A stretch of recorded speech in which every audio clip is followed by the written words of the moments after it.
നമ്മുടെ കേന്ദ്ര സർക്കാരിൻ്റെ അതായത് നമ്മുടെ മിനിസ്ട്രി ഓഫ് സയൻസ് ആൻഡ് ടെക്നോളജിയുടെ CSIR Indian Institute of chemical ടെക്നോളജിയുടെ പുതിയൊരു റിക്രൂട്ട്മെൻറ്റ് നോട്ടിഫിക്കേഷൻ അതിൻ്റെ പെർമനൻറ്റ് വാക്കൻസിയാണ് ഇതിലേക്ക് വിളിച്ചിരിക്കുന്നത്. അപ്പോൾ ഇതിലേക്ക് നമുക്ക് അത്യാവശ്യം സ്റ്റാർട്ടിങ് തന്നെ നല്ല സാലറിയും അതോടൊപ്പം തന്നെ ഇതിലേക്ക് നമുക്ക് എങ്ങനെയാണ് അപ്ലൈ ചെയ്യേണ്ടത്, എന്തൊക്കെയാണ് അതിൻ്റെ എഡ്യൂക്കേഷൻ ക്വാളിഫിക്കേഷൻ, എക്സാം സ്കീം എങ്ങനെയാണ് തുടങ്ങിയിട്ടുള്ള A to Z കാര്യങ്ങളാണ് നമ്മൾ വീഡിയോയിൽ പറയുന്നത്. അതുകൊണ്ട് വീഡിയോ സ്കിപ്പ് ചെയ്യാതെ മുഴുവനായിട്ടും കാണുക. പിന്നെ നിങ്ങൾക്ക് നമ്മുടെ ജസ്റ്റ് ആപ്ലിക്കേഷൻ നിങ്ങൾക്ക് ഡൗൺലോഡ് ചെയ്യാം. പ്ലേ സ്റ്റോറിൽ നിങ്ങൾക്ക് കൂടെ കാണാം. GOCL എജുലാൻഡ് ജസ്റ്റ് നിങ്ങൾ പ്ലേ സ്റ്റോറിൽ ഗൂഗിൾ പ്ലേ സ്റ്റോറിൽ ജസ്റ്റ് ഒന്ന് നിങ്ങൾ ടൈപ്പ് ചെയ്ത് കഴിഞ്ഞാൽ നിങ്ങൾക്ക് നമ്മുടെ ആപ്ലിക്കേഷൻ ഡൗൺലോഡ് ചെയ്യാം. അപ്പോൾ ഈ ആപ്ലിക്കേഷനിൽ നമ്മൾ തീർച്ചയായിട്ടും ഈ പറയുന്ന എക്സാം അതായത് ഈ പറയുന്ന CSIR Indian Institute of chemical ടെക്നോളജിയുടെ PYQസും അതുമായി ബന്ധപ്പെട്ടുള്ള ടെസ്റ്റ് സീരീസ് കാര്യങ്ങളൊക്കെ നമ്മളതിൽ ആഡ് ചെയ്യും. അപ്പോൾ അത് നിങ്ങൾക്ക് കറക്റ്റായിട്ട് നിങ്ങൾക്ക് എന്ത് ചെയ്യാം, നിങ്ങളുടെ ഒരു സെൽഫ് സ്റ്റഡിക്കൊക്കെ നല്ല രീതിയിൽ നിങ്ങൾക്ക് യൂസ് ചെയ്യാൻ പറ്റുന്ന രീതിയിലായിരിക്കും അതിൽ ആഡ് ചെയ്യുക. അതിൻ്റെ ആൻസർ കീ അടക്കം അതിൻ്റെ സൊല്യൂഷൻ അടക്കം ആ രീതിയിലായിരിക്കും. അപ്പോൾ നിങ്ങൾ തീർച്ചയായിട്ടും ഇത് ഡൗൺലോഡ് ചെയ്ത് വെക്കുക. ഓക്കെ, നമ്മൾ തീർച്ചയായിട്ടും അതിൽ ആഡ് ചെയ്യും. അപ്പോൾ ഓരോ എക്സാം നമ്മളിങ്ങനെ ആഡ് ചെയ്ത് വരികയാണ്, ഓരോ റിക്വയർമെൻറ്റ് അനുസരിച്ചാണ് നമ്മളത് ആഡ് ചെയ്ത് വരുന്നത്. അതുകൊണ്ട് തന്നെ ഉടനെ തന്നെ നമ്മൾ അതിൻ്റെ ഡീറ്റെയിൽസ് കാര്യങ്ങളൊക്കെ ആഡ് ചെയ്യും. അപ്പോൾ നിങ്ങൾ ഡൗൺലോഡ് ചെയ്യാൻ മറക്കണ്ട. പിന്നെ നിങ്ങൾക്ക് നമ്മുടെ ചാനൽ സബ്സ്ക്രൈബ് ചെയ്യാൻ മറക്കണ്ട. നിങ്ങളുടെ കൂട്ടുകാരിലേക്ക് ഷെയർ ചെയ്യാം യൂസ്ഫുൾ ആണെങ്കിൽ. അപ്പോൾ 2 നോട്ടിഫിക്കേഷനാണ് വന്നിരിക്കുന്നത്. നോട്ടിഫിക്കേഷൻ നമ്പർ 1 ജസ്റ്റ് ഞാൻ ഇവിടെ മാർക്ക് ചെയ്യാം. നോട്ടിഫിക്കേഷൻ നമ്പർ 1, ഇത് നോട്ടിഫിക്കേഷൻ നമ്പർ 2 ആണത്. ഓക്കെ, അങ്ങനെ 2 നോട്ടിഫിക്കേഷനാണ് വന്നിരിക്കുന്നത്. അപ്പോൾ നിങ്ങൾക്കൂടെ കാണാം നോട്ടിഫിക്കേഷൻ നമ്പർ 1 നിങ്ങൾക്കൂടെ അഡ്വർടൈസ്മെൻറ്റ് നമ്പർ കാണാം 2/2024. നോട്ടിഫിക്കേഷൻ നമ്പർ 2 നിങ്ങൾക്ക് 3/2024. ആദ്യം നമ്മൾ പറയുന്നത് ഒന്നാമത്തെ നോട്ടിഫിക്കേഷനാണ്. അപ്പോൾ ഈ നോട്ടിഫിക്കേഷനിൽ ഡീറ്റെയിൽ ആയിട്ട് എല്ലാ കാര്യങ്ങളും പറയുന്നുണ്ട്. എഡ്യൂക്കേഷൻ ക്വാളിഫിക്കേഷൻ മാത്രമേ ഡിഫറൻസ് ഉള്ളൂ. ബാക്കി സെലക്ഷൻ തുടങ്ങിയിട്ടുള്ള എല്ലാ കാര്യങ്ങളും സെയിം തന്നെയാണ്. എഡ്യൂക്കേഷൻ ക്വാളിഫിക്കേഷൻ മാത്രമാണ് വ്യത്യാസമുള്ളത്. ഓക്കെ, അപ്പോൾ നമ്മൾ ആദ്യം തന്നെ ഇതിൻ്റെ ഒന്നാമത്തെ നോട്ടിഫിക്കേഷൻ എഡ്യൂക്കേഷൻ ക്വാളിഫിക്കേഷൻ പറയും. അതിനുശേഷം രണ്ടാമത്തെ നോട്ടിഫിക്കേഷനിൽ എഡ്യൂക്കേഷൻ ക്വാളിഫിക്കേഷൻ പറയും. ഓക്കെ, അത് കഴിഞ്ഞതിന് ശേഷം ബാക്കി കോമൺ ആയിട്ടുള്ള കാര്യങ്ങളാണ് എല്ലാത്തിനും വരുന്നത്. അപ്പോൾ ഞാൻ ആദ്യം തന്നെ ഇതിൻ്റെ പോസ്റ്റ് കാര്യങ്ങൾ നമുക്ക് നോക്കാം. ഇപ്പോൾ ഒന്നാമത്തെ നോട്ടിഫിക്കേഷനിൽ കൂടെ കാണാം ടെക്നീഷ്യൻ 1. ഇതിലേക്ക് നിങ്ങൾക്ക് 29 വേക്കൻസിയാണ് വിളിച്ചിരിക്കുന്നത്. General 14, SC 4, ST 1, OBC 8, EWS 2. Okay, ഇങ്ങനെയാണ് വേക്കൻസി വന്നിരിക്കുന്നത്.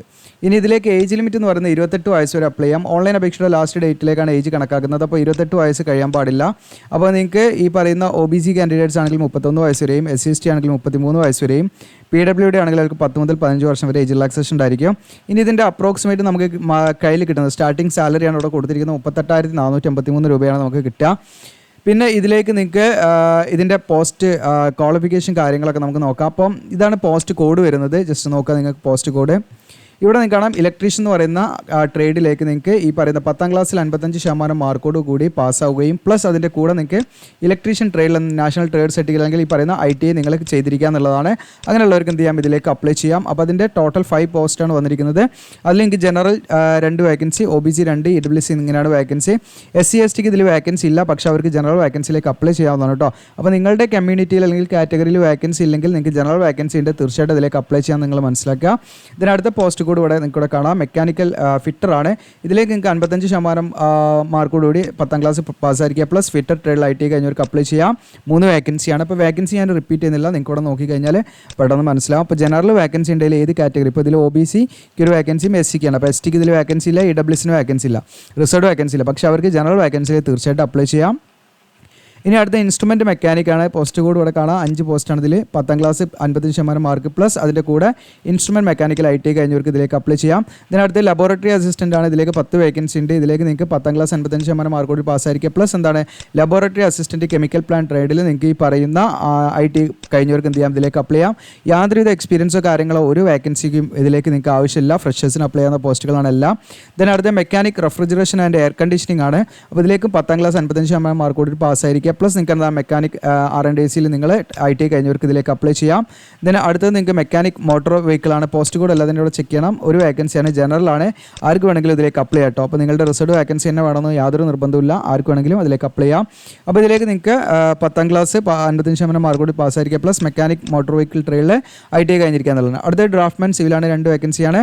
അപ്പോൾ ഇതിൽ നിങ്ങൾക്ക് 10ാം ക്ലാസ് 55% മാർക്കോട് പാസ്സായിരിക്കുക പ്ലസ് നിങ്ങൾക്ക് ഡ്രാഫ്റ്റ്മാൻ സിവിലിൽ നിങ്ങൾക്ക് ITI കഴിഞ്ഞവർക്ക് ഇതിലേക്ക് അപ്ലൈ ചെയ്യാം. അപ്പോൾ ഇതാണ് ഒന്നാമത്തെ നോട്ടിഫിക്കേഷനിൽ അതിൻ്റെ ക്വാളിഫിക്കേഷൻ വരുന്നത്. ഇനി അടുത്ത് നമ്മൾ നോക്കുന്നത് രണ്ടാമത്തെ നോട്ടിഫിക്കേഷനിലെ ക്വാളിഫിക്കേഷനാണ്. എന്നിട്ട് നമ്മൾ കോമൺ ആയിട്ടുള്ള കാര്യങ്ങളാണ് എല്ലാത്തിനും വരുന്നത്, അത് നമ്മൾ പറയാം കേട്ടോ. എന്നിട്ട് പറയുന്നത് കോമൺ ആയിട്ടുള്ള കാര്യങ്ങൾ അത് 2 നോട്ടിഫിക്കേഷൻ ബാധകമാവുന്ന രീതിയിലാണ് പറയുന്നത്. അപ്പോൾ അത് നിങ്ങൾ എല്ലാവരും കണ്ടു കഴിഞ്ഞാൽ മതി. ഇവിടെ കാണാം ഇവിടെ വിളിച്ചിരിക്കുന്നതിൻ്റെ ഡിസ്പെൻസറി ആൻഡ് കാറ്ററിംഗ് ഏരിയ ആണ്. ഫസ്റ്റത്തെ വിളിച്ചിരിക്കുന്നത് ഈ പറയുന്ന എഞ്ചിനീയറിംഗ് സർവീസസിലേക്കാണ് വിളിച്ചിരിക്കുന്നത്. 2 കാറ്റഗറി ആയിട്ടാണ് നോട്ടിഫിക്കേഷൻ വന്നിരിക്കുന്നത്. അപ്പോൾ ഇതിൽ നിങ്ങൾക്ക് വിളിച്ചിരിക്കുന്നത് ഫിസിയോതെറാപ്പിസ്റ്റ് ആണ്. ഇതിലേക്ക് നിങ്ങൾക്ക് 55% മാർക്കോട് 10ാം ക്ലാസ് പാസ്സായിരിക്കുക പ്ലസ് ഫിസിയോതെറാപ്പിയിൽ ITI പാസ്സായവർക്ക് ഇതിലേക്ക് അപ്ലൈ ചെയ്യാം. ഇനി അതല്ലെങ്കിൽ ഈ പറയുന്ന 55% മാർക്കോട് 10ാം ക്ലാസ് പ്ലസ് അതിൻ്റെ കൂടെ തന്നെ നിങ്ങൾക്ക് ഫിസിയോതെറാപ്പിയിൽ 2 വർഷത്തെ രീതിയിൽ നമുക്ക് അപ്രൻറ്റീഷിപ്പ് ചെയ്തവരാണെങ്കിൽ അങ്ങനെയുള്ളവർക്ക് ഇതിലേക്ക് അപ്ലൈ ചെയ്യാം. ഓക്കെ, ഫിസിയോതെറാപ്പിയിൽ നിങ്ങൾ 2 വർഷം അപ്രൻറ്റീഷിപ്പ് കഴിഞ്ഞവരാണെങ്കിൽ അങ്ങനെയുള്ളവർക്ക് അപ്ലൈ ചെയ്യാം. ITIയുടെ ആവശ്യമില്ല. ഇനി ITI ഉണ്ടെങ്കിൽ ITI വെച്ചിട്ടും അപ്ലൈ ചെയ്യാം. അത് വേറെ രീതിയിൽ, ഇത് വേറെ രീതിയിൽ നിങ്ങൾക്ക് അപ്ലൈ ചെയ്യാം. ഓക്കെ, ITIയുടെ ആവശ്യമില്ല. ഇവിടെ ITI വെച്ചിട്ട് അപ്ലൈ ചെയ്യാം. അപ്രൻറ്റീഷിപ്പിൻ്റെ ആവശ്യമില്ല. ഓക്കെ, ഇനി അതുമില്ല, നിങ്ങൾക്ക് ഇത് 2 ക്വാളിഫിക്കേഷനും ഇല്ല, നിങ്ങൾക്ക് എന്താണ് 10ാം ക്ലാസ്സിൽ 55% മാർക്ക് ഉണ്ട്, ഫിസിയോതെറാപ്പിയിൽ നിങ്ങൾക്ക് എന്താണ് വർക്ക് എക്സ്പീരിയൻസ് ഉണ്ട് 3 വർഷം, മിനിമം 3 വർഷം വർക്ക് എക്സ്പീരിയൻസ് ഉണ്ടെങ്കിൽ അത് വെച്ചിട്ട് നിങ്ങൾക്ക് എന്ത് ചെയ്യാം, ഇതിലേക്ക് അപ്ലൈ ചെയ്യാം. ഇതിനടുത്ത് നിങ്ങൾക്ക് ഇവിടെ മെഡിക്കൽ ലാബ് ടെക്നീഷ്യനാണ്. ഇതിലും നേരത്തെ പറഞ്ഞ പോലെ തന്നെ എല്ലാം ബാധകമാണ്. ഈ പറഞ്ഞ പോലെ തന്നെ ഒന്നെങ്കിൽ 55% മാർക്കോട് 10ാം ക്ലാസ് പാസ്സായിരിക്കുക പ്ലസ് നിങ്ങൾക്ക് മെഡിക്കൽ ലബോറട്ടറി ടെക്നീഷ്യനിൽ, മെഡിക്കൽ ലാബ് ടെക്നീഷ്യനിൽ നിങ്ങൾക്ക് ഈ പറയുന്ന ITI കഴിഞ്ഞവർക്ക് അപ്ലൈ ചെയ്യാം. ഇനി നിങ്ങൾക്ക് 10ാം ക്ലാസ്സും ഈ പറയുന്ന മെഡിക്കൽ ലാബ് ടെക്നീഷ്യനിലെ അപ്രൻറ്റീഷിപ്പ് കഴിഞ്ഞവരാണെങ്കിൽ അപ്ലൈ ചെയ്യാം. 10ാം ക്ലാസ്സിൽ 55% മാർക്ക് വേണം, നിർബന്ധമാണ്. ഇനി അതോടൊപ്പം തന്നെ നിങ്ങൾക്ക് 10ാം ക്ലാസ്സും ഈ പറയുന്ന മെഡിക്കൽ ലാബ് ടെക്നീഷ്യനിൽ നിങ്ങൾക്ക് 3 വർഷത്തെ എക്സ്പീരിയൻസ് ഉള്ളവരാണെങ്കിൽ അത് വെച്ചിട്ട് ഇതിലേക്ക് അപ്ലൈ ചെയ്യാം. ഇനി അടുത്തത് നിങ്ങൾക്ക് നഴ്സിംഗ്, ഇതിൻ്റെയൊക്കെ പോസ്റ്റ് ഇവിടെ നമ്പർ ഓഫ് പോസ്റ്റ് ഇവിടെ കൊടുത്തിട്ടുണ്ട്, നിങ്ങൾക്ക് ചെക്ക് ചെയ്യാവുന്നതാണ്. ഇതിനടുത്ത് നഴ്സിംഗ് മിഡ് വൈഫാണ്. ഇതിലേക്ക് നിങ്ങൾക്ക് 10ാം ക്ലാസ് പാസ്സായിരിക്കുക പ്ലസ് നിങ്ങൾക്ക് എന്താണ് ജനറൽ നഴ്സിംഗ് ഓർ മിഡ് വൈഫിൽ നിങ്ങൾ ITI കഴിഞ്ഞവരാണെങ്കിൽ അത് വെച്ചിട്ട് അപ്ലൈ ചെയ്യാം. ഇനി അടുത്ത 10ാം ക്ലാസ് പ്ലസ് നിങ്ങൾക്ക് എന്താണ് ജനറൽ നഴ്സിംഗ് ആൻഡ് മിഡ് വൈഫിൽ നിങ്ങൾക്ക് ഇവിടെ അപ്രൻറ്റീഷിപ്പ് കഴിഞ്ഞവരാണെങ്കിൽ അത് വെച്ചിട്ട് അപ്ലൈ ചെയ്യാം. ഇനി അതല്ലെങ്കിൽ 10ാം ക്ലാസ് പ്ലസ് നിങ്ങൾക്ക് ജനറൽ നഴ്സിംഗ് ആൻഡ് മിഡ് വൈഫിൽ നിങ്ങൾക്ക് 3 വർഷത്തെ എക്സ്പീരിയൻസ് ഉണ്ടെങ്കിൽ അത് വെച്ചിട്ടും അപ്ലൈ ചെയ്യാവുന്നതാണ്. ഓക്കെ, ഇതിനടുത്ത് നിങ്ങൾക്ക് ഫാർമസിയാണ്. ഇതിലേക്ക് നിങ്ങൾക്ക് അപ്ലൈ ചെയ്യാനുള്ള ക്വാളിഫിക്കേഷൻ 10ാം ക്ലാസ്സും ITIയിൽ ഫാർമസി എന്ന് പറയുന്ന ട്രേഡിൽ നമുക്ക് ITI കഴിഞ്ഞിരിക്കുക എന്നുള്ളതാണ്. അങ്ങനെയുള്ളവർക്ക് ഇതിലേക്ക് അപ്ലൈ ചെയ്യാം. ഇനി അടുത്ത് നിങ്ങൾക്കൂടെ ഈ പറയുന്ന 10ാം ക്ലാസ്സും പ്ലസ് എന്താണ് ഫാർമസിയിൽ 2 വർഷത്തെ അപ്രൻറ്റീഷിപ്പ് ചെയ്തവരാണെങ്കിൽ അത് വെച്ചിട്ട് ഇതിലേക്ക് അപ്ലൈ ചെയ്യാം. ഇനി 10ാം ക്ലാസ്സും ഫാർമസിയിൽ നിങ്ങൾക്ക് 3 വർഷത്തെ എക്സ്പീരിയൻസ് ഉണ്ടെങ്കിൽ അത് വെച്ചിട്ട് ഇതിലേക്ക് അപ്ലൈ ചെയ്യാം. ഇനി അടുത്ത് നിങ്ങൾക്ക് കാറ്ററിംഗ് ആൻഡ് ഹോസ്പിറ്റാലിറ്റി അസിസ്റ്റൻ്റ് ആണ്. ഇതിലേക്ക് നിങ്ങൾക്ക് 10ാം ക്ലാസ്സും പ്ലസ് നിങ്ങൾക്ക് എന്താണ് കാറ്ററിംഗ് ആൻഡ് ഹോസ്പിറ്റാലിറ്റിയിൽ ITI കഴിഞ്ഞവരാണെങ്കിൽ അപ്ലൈ ചെയ്യാം. ഇനി അതും അല്ലെങ്കിൽ നിങ്ങൾക്ക് ഈ പറയുന്ന കാറ്ററിംഗ് ആൻഡ് ഹോസ്പിറ്റാലിറ്റിയിൽ അപ്രൻറ്റീഷിപ്പ് 2 വർഷം കഴിഞ്ഞവരാണെങ്കിൽ അത് വെച്ചിട്ട് അപ്ലൈ ചെയ്യാം. 10ാം ക്ലാസ്സിൽ 55% എല്ലാ പോസ്റ്റിലും നിർബന്ധമാണ്. ഇനി അടുത്തത് കാറ്ററിംഗ് ആൻഡ് ഹോസ്പിറ്റാലിറ്റി 3 വർഷത്തെ എക്സ്പീരിയൻസ് ഉണ്ടെങ്കിൽ അത് വെച്ചിട്ട് ഇതിലേക്ക് അപ്ലൈ ചെയ്യാം. 10ാം ക്ലാസ്സിൽ 55% മാർക്കും വേണം. അപ്പോൾ ഇതാണ് ഇതിൻ്റെ രണ്ടാമത്തെ നോട്ടിഫിക്കേഷനിൽ ഇതിൻ്റെ എഡ്യൂക്കേഷൻ ക്വാളിഫിക്കേഷൻ. ഇനി നമ്മൾ ബാക്കി എല്ലാ കാര്യങ്ങളും ഇതിൻ്റെ സിമിലർ ആയിട്ട് കാര്യങ്ങൾ തന്നെയാണ്. അതായത് ഈ 2 നോട്ടിഫിക്കേഷനും സിമിലർ ആയിട്ടുള്ള കാര്യങ്ങളാണ്. അപ്പോൾ അത് ഞാൻ റിപ്പീറ്റ് ചെയ്യുന്നില്ല, ഒരു നോട്ടിഫിക്കേഷൻ്റെ കാര്യങ്ങളാണ് പറയുക. അപ്പോൾ നിങ്ങൾ കണ്ടാൽ മതി. ടോട്ടൽ 10 വേക്കൻസിയാണ് ഇതിൽ വിളിച്ചിരിക്കുന്നത് കേട്ടോ. അപ്പോൾ ഒന്നാമത്തെ നോട്ടിഫിക്കേഷനിലേക്ക് പോകാം. അപ്പോൾ ഇതാണ് ഒന്നാമത്തെ നോട്ടിഫിക്കേഷനിൽ ഞാൻ പറഞ്ഞു ഇതിൻ്റെ ഡീറ്റെയിൽസ് കാര്യങ്ങളൊക്കെ എന്താണ് എഡ്യൂക്കേഷൻ ക്വാളിഫിക്കേഷൻ്റെ. ഇനി നമ്മളിതിൽ പറയാത്ത കോമൺ ആയിട്ട് വരുന്ന കാര്യങ്ങളാണ് നമ്മളിതിൽ പറയുന്നത്. അപ്പോൾ നോട്ടിഫിക്കേഷൻ വന്നിരിക്കുന്നത് 2 നോട്ടിഫിക്കേഷൻ വന്നിരിക്കുന്നത് 23/11, അതായത് നവംബർ 23-നാണ് വന്നിരിക്കുന്നത്. ഇതിൻ്റെ ഓൺലൈൻ അപേക്ഷയുടെ സ്റ്റാർട്ടിംഗ് ഡേറ്റ് 27 കേട്ടോ, നവംബർ 27. ഓൺലൈൻ അപേക്ഷയുടെ ക്ലോസിംഗ് ഡേറ്റ് 26. അപ്പോൾ എങ്ങനെയാണ് ഓൺലൈൻ അപ്ലൈ ചെയ്യുന്ന കാര്യങ്ങളൊക്കെ പറയാം. അപ്പോൾ നവംബർ അല്ല കേട്ടോ, ഡിസംബർ 26 വരെ നിങ്ങൾക്ക് ഓൺലൈനായിട്ട് അപ്ലൈ ചെയ്യാവുന്നതാണ്. ഓൺലൈൻ അപേക്ഷ സ്റ്റാർട്ട് ചെയ്യുന്നത് ഡിസംബർ 27. ഓക്കെ, അപ്പോൾ നമ്മൾ ഓൺലൈനായിട്ടൊക്കെ അപ്ലൈ ചെയ്ത് കൊടുക്കുന്നുണ്ട്. വീഡിയോയുടെ നമ്മുടെ സൈഡിൽ നിങ്ങൾക്ക് വാട്സപ്പ് ലിങ്ക് ഉണ്ട്, അതിൽ കോൺടാക്ട് ചെയ്യാം. അതൊക്കെ ഞാൻ കാണിക്കുക എവിടെയാണെന്നുള്ളത്. അപ്പോൾ ഇതാണ് ഇതിൻ്റെ ബേസിക്കായുള്ള കാര്യങ്ങളിൽ പെട്ട കാര്യങ്ങൾ. അപ്പം ഈ രണ്ടാമത്തെ നോട്ടിഫിക്കേഷനും സെയിം എന്താണ് ഡേറ്റും കാര്യങ്ങളാണ്, അതിലൊന്നും യാതൊരു മാറ്റവും ഇല്ല കേട്ടോ. അപ്പോൾ ഞാൻ അതുകൊണ്ടാണ് ഒരു നോട്ടിഫിക്കേഷൻ റെഫറൻസ് ആയിട്ട് എടുത്തിട്ട് പറയുന്നത്. അപ്പം അതിൽ പറയുന്ന കാര്യങ്ങളൊക്കെ തന്നെയാണ് മറ്റേ നോട്ടിഫിക്കേഷനും ബാധകമായിരിക്കുന്നത് കേട്ടോ. ഓക്കെ, ഇപ്പോൾ 2 പോസ്റ്റിലേക്കാണെങ്കിലും ഏജ് ലിമിറ്റ്, അതായത് 2 നോട്ടിഫിക്കേഷൻ പ്രകാരമാണെങ്കിൽ ഏജ് ലിമിറ്റ് 28 ഏജ് ലിമിറ്റിൽ ഈ പറയുന്ന റിലാക്സേഷൻ കാര്യങ്ങളുണ്ടായിരിക്കും. ഞാൻ പറഞ്ഞു OBC ആണെങ്കിൽ 31, SC/ST ആണെങ്കിൽ 33, PWD ആണെങ്കിൽ 10 മുതൽ 5 വർഷം വരെ ഏജ് റിലാക്സേഷൻ ഉണ്ടായിരിക്കും കേട്ടോ അവർക്ക്. ഇനി ഇവിടെ ഇതിൻ്റെ മോഡ് ഓഫ് സെലക്ഷൻ ആണ്. ഇപ്പോൾ 2 നോട്ടിഫിക്കേഷൻ പ്രകാരം ഇതിൻ്റെ മോഡ് ഓഫ് സെലക്ഷൻ എന്ന് പറഞ്ഞാൽ ആദ്യം തന്നെ ഇപ്പോൾ നോട്ടിഫിക്കേഷൻ നമ്പർ നിങ്ങൾക്ക് ഞാൻ പറഞ്ഞ ഒന്നാമത്തെ നോട്ടിഫിക്കേഷൻ ഉണ്ടാകുന്ന പറഞ്ഞ നോട്ടിഫിക്കേഷൻ ആണെങ്കിലും 2ലും എന്താണ് സെയിം മോഡ് തന്നെയാണ്, അല്ലെങ്കിൽ സെയിം സ്കീം തന്നെയാണ് വരുന്നത്. അപ്പോൾ അതിൻ്റെ കാര്യങ്ങൾ ഞാൻ പറയാം. അപ്പോൾ ആദ്യം തന്നെ നിങ്ങൾ എന്ത് ചെയ്യും, ട്രേഡ് ടെസ്റ്റിനാണ് വിളിക്കുക. ഓക്കെ, ട്രേഡ് ടെസ്റ്റാണ് ആദ്യം ഉണ്ടാകുക, എക്സാം അല്ല ഉണ്ടാകുക. അപ്പോൾ നിങ്ങൾക്ക് അതത് ട്രേഡുമായി ബന്ധപ്പെട്ടുള്ള ട്രേഡ് ടെസ്റ്റ് ഉണ്ടായിരിക്കും. ആ ട്രേഡ് ടെസ്റ്റ് ക്വാളിഫൈ ചെയ്ത ഉദ്യോഗാർത്ഥികളെ മാത്രമേ എന്ത് ചെയ്യുള്ളൂ, ഈ പറയുന്ന റിട്ടൺ എക്സാമിനേഷന് വിളിക്കുകയുള്ളൂ. അപ്പോൾ ആദ്യത്തെ സെലക്ഷൻ പ്രോസസ്സ് എന്ന് പറഞ്ഞാൽ ട്രേഡ് ടെസ്റ്റ് ആണ്. അത് കഴിഞ്ഞിട്ടാണ് നമുക്ക് എന്ത് റിട്ടൺ എക്സാമിനേഷൻ ഉണ്ടായിരിക്കും കേട്ടോ, എക്സാമിനേഷൻ ഉണ്ടായിരിക്കുക. അപ്പോൾ എക്സാമിനേഷൻ നമ്മുടെ ഇതിൽ ഞാനിടും, അതിൻ്റെ നിങ്ങൾക്ക് അതിൻ്റെ സൊല്യൂഷനൊക്കെ ഇതിൽ PYQസിനൊക്കെ ബേസ് ചെയ്ത് ടെസ്റ്റ് സീരീസ് ഇടും നമ്മുടെ ആപ്പ് ഡൗൺലോഡ് ചെയ്യാൻ മറക്കണ്ട. ഓക്കെ, അപ്പോൾ നേരെ ബാക്കിയുള്ള കാര്യങ്ങൾ നോക്കാം. അപ്പോൾ ഇതിൻ്റെ സ്കീം കാര്യങ്ങൾ 3 പേപ്പറാണ് ഇതിൽ വരുന്നത് എക്സാമിന്. അപ്പോൾ അതിൻ്റെ സ്കീം ഇവിടെ കൊടുത്തിട്ടുണ്ട്. സിലബസിൻ്റെ ഒരു OMR ബേസ്ഡ് ആയിട്ടുള്ള ടെസ്റ്റ് ആയിരിക്കും, അല്ലെങ്കിൽ കമ്പ്യൂട്ടർ ബേസ്ഡ്, ഇതിലേതെങ്കിലും ഒരു രീതിയിലായിരിക്കും നടക്കുക. അതോടൊപ്പം തന്നെ 10ാം ക്ലാസ് അല്ലെങ്കിൽ ഈ പറയുന്ന ITI ബേസ് ചെയ്തിട്ട് അല്ലെങ്കിൽ +2 സ്റ്റാൻഡേർഡ് ആയിരിക്കും അതിൻ്റെ സ്റ്റാൻഡേർഡ് ഓഫ് എക്സാമിനേഷൻ വരുന്നത്. 150 ക്വസ്റ്റ്യൻസ് ആണ് ഉണ്ടായിരിക്കും. ടൈം ഡ്യൂറേഷൻ 2.5 മണിക്കൂറായിരിക്കും കേട്ടോ. ഇനി ഇവിടെ നിങ്ങൾക്ക് പേപ്പർ 1 3 പേപ്പർ ഉണ്ടാവുമെന്ന് പറഞ്ഞു. പേപ്പർ 1 നമുക്ക് 1 മണിക്കൂറാണ് ഉണ്ടായിരിക്കുക. മെൻ്റൽ എബിലിറ്റി ആണ് 50 ക്വസ്റ്റ്യൻ, 100 മാർക്കാണ് വരിക കേട്ടോ. ഇവിടെ നമുക്ക് നെഗറ്റീവ് മാർക്ക് ഉണ്ടാവില്ല. അത് ഈ മെൻ്റൽ എബിലിറ്റിയിൽ വരുന്നത് ഈ പറയുന്ന നമുക്കറിയാം, ഇവിടെ കാണാൻ നിങ്ങൾക്ക് general intelligence, quantitative aptitude, reasoning, problem solving, situational judgement തുടങ്ങിയതാണ്. അപ്പോൾ ഇതിൻ്റെയൊക്കെ ടെസ്റ്റ് നമ്മുടെ ഈ പറയുന്ന GOC ജിലാനിലിടും. അപ്പോൾ നിങ്ങൾ ദയവായിട്ട് ഡൗൺലോഡ് ചെയ്യുക. മീൻസ് നിങ്ങൾക്ക് അത് നല്ല രീതിയിൽ സെൽഫ് സ്റ്റഡിക്ക് നല്ല രീതിയിൽ എന്ത് ചെയ്യും, നിങ്ങൾക്ക് യൂസ്ഫുൾ ആകും. അപ്പോൾ അതിൻ്റെ solution wise, detail solution wise ആയിട്ട് നമ്മൾ അതിൽ ആഡ് ചെയ്യാവുന്നതാണ്. ഇനി പേപ്പർ സെക്കൻഡിൽ നമുക്ക് വരുന്നത് ഇവിടെ കാണാം. General awareness 25 question, English language 25, 75 മാർക്കാണ് വരിക. ഇതിനൊക്കെ നെഗറ്റീവ് മാർക്ക് ഉണ്ടാവും. തെറ്റായാൽ 1 മാർക്ക് നെഗറ്റീവായിട്ട് പിടിക്കും കേട്ടോ.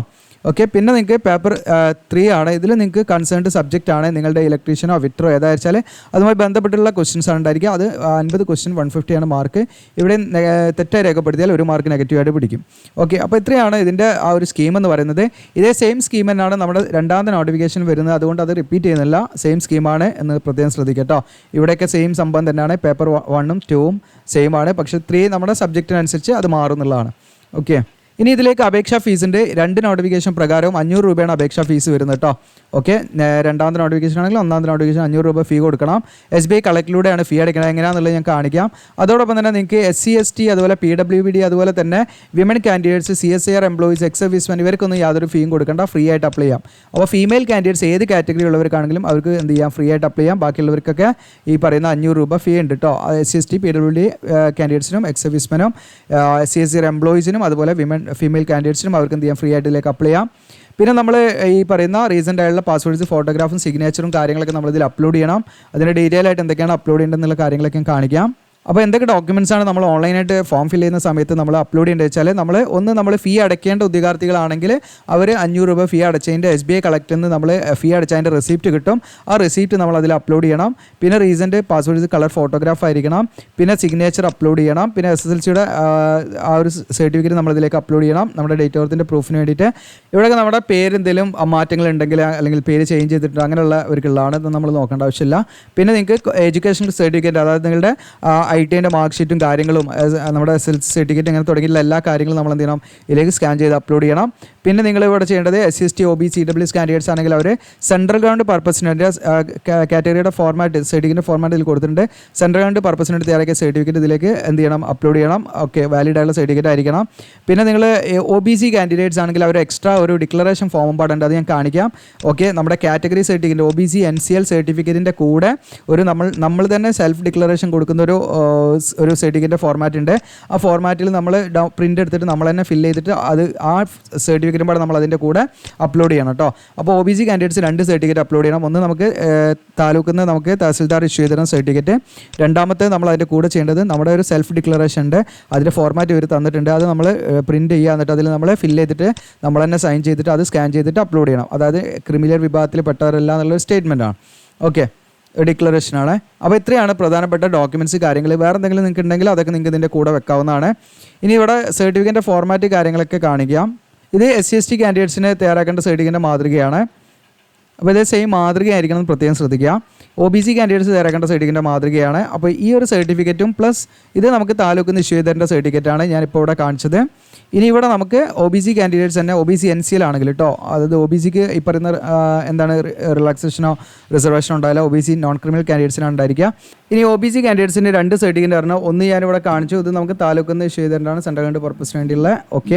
രണ്ടാമത്തെ സർട്ടിഫിക്കറ്റ് ഇതാണ്, നിങ്ങൾക്കിവിടെ കാണാം.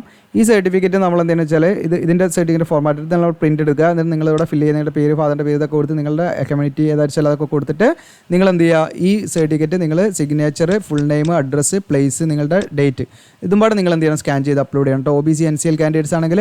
അപ്പോൾ അതായത് നമ്മൾ ഈ പറയുന്ന ക്രിമിനൽ വിഭാഗത്തിൽ പെട്ടവരല്ല എന്നുള്ളൊരു ഡിക്ലറേഷനാണ് നമ്മളിവിടെ കൊടുക്കുന്നത് കേട്ടോ. അപ്പോൾ അതൊരു ഉറപ്പ് നൽകുന്ന ഒരു സർട്ടിഫിക്കറ്റാണ്.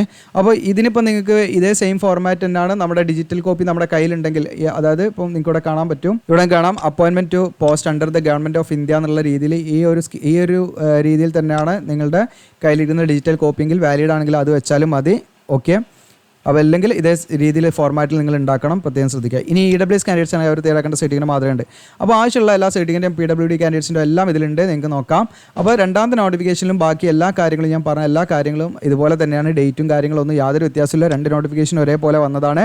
അപ്പോൾ നിങ്ങൾക്ക് 2ലേക്കും അപ്ലൈ ചെയ്യാം. നിങ്ങൾ എലിജിബിൾ ആണെങ്കിൽ, ഒന്നിൽ കൂടുതൽ പോസ്റ്റിലേക്ക് അപ്ലൈ ആണെങ്കിൽ നിങ്ങൾ സെപ്പറേറ്റ് ആയിട്ട് അപ്ലൈ ചെയ്യണം എന്നുള്ള കാര്യങ്ങൾ ശ്രദ്ധിക്കുക. ഓക്കെ, അപ്പോൾ നിങ്ങൾക്ക് ഇതിലേക്ക് എങ്ങനെയാണ് അപ്ലൈ ചെയ്യേണ്ടതെന്ന് വെച്ചാൽ നമ്മുടെ വീഡിയോയുടെ ഡിസ്ക്രിപ്ഷനിൽ ഞാൻ അപ്ലൈ നൗ എന്ന് പറഞ്ഞ ലിങ്ക് തരും. അല്ലെങ്കിൽ നമ്മുടെ ജസ്റ്റ് നിങ്ങൾക്ക് നമ്മുടെ ഗൂഗിളിൽ GOC അല്ലെങ്കിൽ ജുലാൻഡ് എന്ന് ടൈപ്പ് ചെയ്താൽ മതി. ഗൂഗിളിൽ ടൈപ്പ് ചെയ്താൽ നമ്മുടെ ഹോം പേജിൽ തന്നെ നിങ്ങൾക്ക് കയറാൻ പറ്റും. ഹോം പേജിൽ കയറിയാൽ ലേറ്റസ്റ്റ് ജോബ്സ് എന്ന് കാണാം. ഇവിടെ കാണാം CSER in the institute of Chemical technology technician എന്ന് കാണാം. അതിൽ ക്ലിക്ക് ചെയ്യാം. ഇനി ഇത് നിങ്ങൾ നമ്മുടെ വീഡിയോ കണ്ട് കുറേ ദിവസം കഴിഞ്ഞിട്ടാണ്, നമ്മുടെ വീഡിയോ നമ്മൾ റെക്കോർഡ് ചെയ്ത് നമ്മൾ അപ്ലോഡ് ചെയ്ത് കുറേ ദിവസം കഴിഞ്ഞിട്ടാണ് നിങ്ങളിത് കാണുന്നതെങ്കിൽ നിങ്ങൾക്ക് ഇവിടെ മുകളിൽ ഈ പറയുന്ന CSER ഉണ്ടാവില്ല. അത് താഴോട്ട് ഏറ്റവും നമ്മൾ ഇടുന്നത് മുകളിൽ വന്ന് നിൽക്കും, മറ്റേ താഴോട്ട് പോകും. അപ്പോൾ ഏറ്റവും ലേറ്റസ്റ്റ് ആയിട്ടുള്ളതാണ് മുകളുണ്ടാകും. അപ്പോൾ താഴോട്ട് പോയി കഴിഞ്ഞാൽ ഇവിടെ ഒന്നും കാണുന്നില്ലെങ്കിൽ നിങ്ങൾക്ക് വ്യൂ മോർ എന്നുള്ള ക്ലിക്ക് ചെയ്യാൻ, നിങ്ങൾക്ക് അങ്ങനെ വ്യൂ മോർ ഓപ്പൺ ആക്കി കഴിഞ്ഞാൽ എനിക്കിത് ഒരു പേജ് വൈസ് ആയിട്ട് കാണാൻ പറ്റും, ഇതുപോലെ കാണാൻ പറ്റും. ഓക്കെ, എന്നിട്ട് നിങ്ങൾക്ക് നെക്സ്റ്റ് അടിച്ച് അടുത്ത പേജിലുണ്ടോ നോക്കുക. അങ്ങനെ നോക്കി നിങ്ങൾക്ക് വളരെ ഈസി ആയിട്ട് അത് കണ്ടെത്താൻ പറ്റും.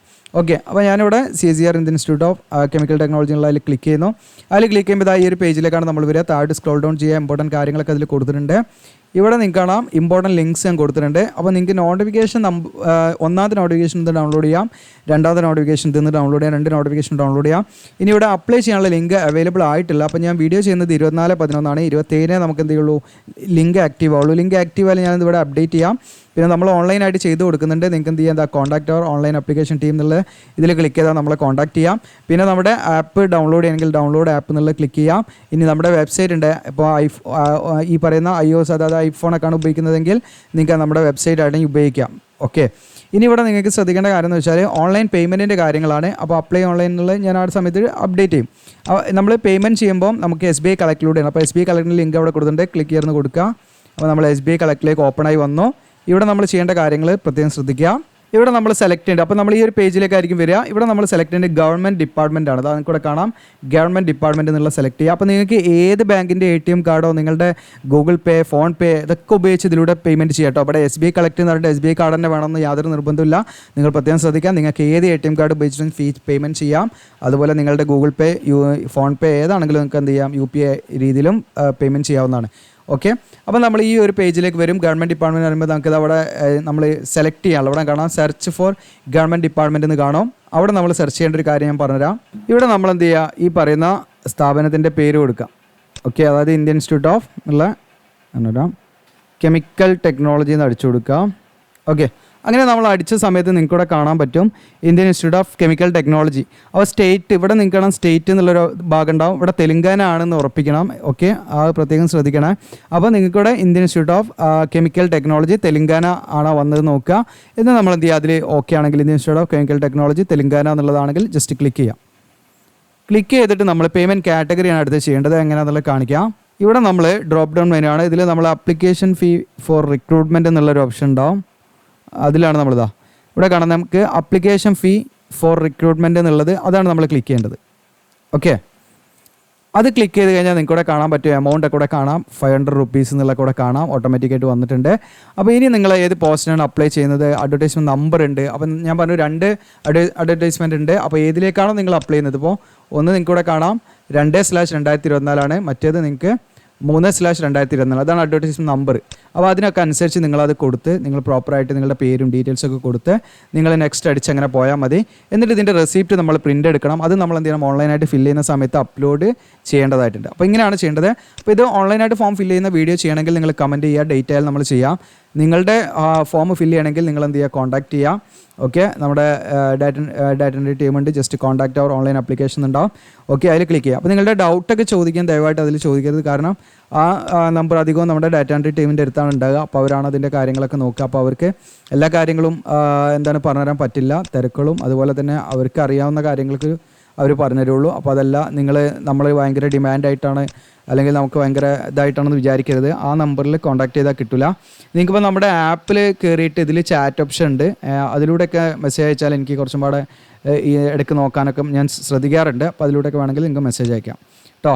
ആപ്പിൽ കയറാവുന്നതാണ് നിങ്ങൾക്ക്. എന്നിട്ട് നിങ്ങൾക്ക് അതിൽ ചാറ്റ് ഓപ്ഷൻ ഉണ്ട്, അതുകൂടി നിങ്ങൾക്ക് മെസ്സേജ് അയക്കാം. കറക്റ്റായിട്ട് ഡൗട്ട് കാര്യങ്ങളൊക്കെ ഉണ്ടെങ്കിൽ സോൾവ് ചെയ്യാവുന്നതാണ്. അപ്പോൾ ഇത്രയാണ്. ഇത് യൂസ്ഫുൾ ആണെങ്കിൽ നിങ്ങളുടെ കൂട്ടുകാരിലേക്ക് ഷെയർ ചെയ്യാം, സബ്സ്ക്രൈബ് ചെയ്യാൻ, ലൈക്ക് ചെയ്യാം. താങ്ക്